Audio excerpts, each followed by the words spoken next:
Today we're going to program a TS1 with a main 2GIG Go control panel. First, you'll need to make sure your 2GIG Go control panel has the upgraded 900 MHz transceiver installed. You'll also need to make sure the TS1 and main 2GIG Go control panel are on the same firmware version. Power the TS1 on. The screen should say the device is not paired with the control panel.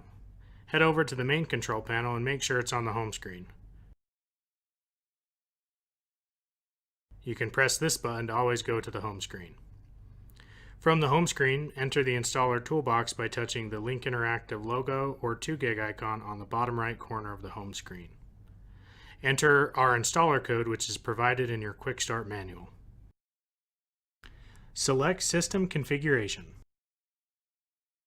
Select Go To and enter 04 on the number pad. This will take you to select RF keypad number. You can have up to 4 keypads.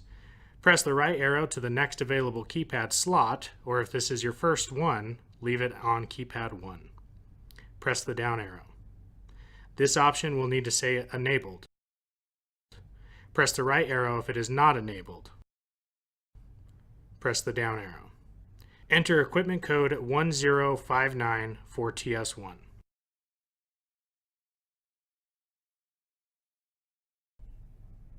Then press the down arrow to proceed. Press the Learn button on the main control panel, then press Pair with the panel on the TS1 immediately after.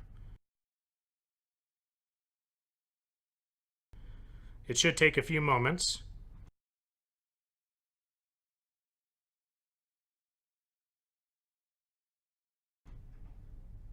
Once that succeeds, press the down arrow.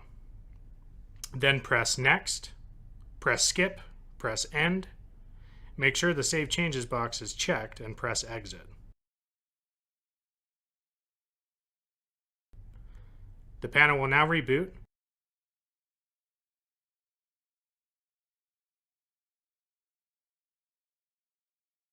Once it reboots, you can test the pairing process was successful by arming from the TS1 and making sure the main panel says it's arming.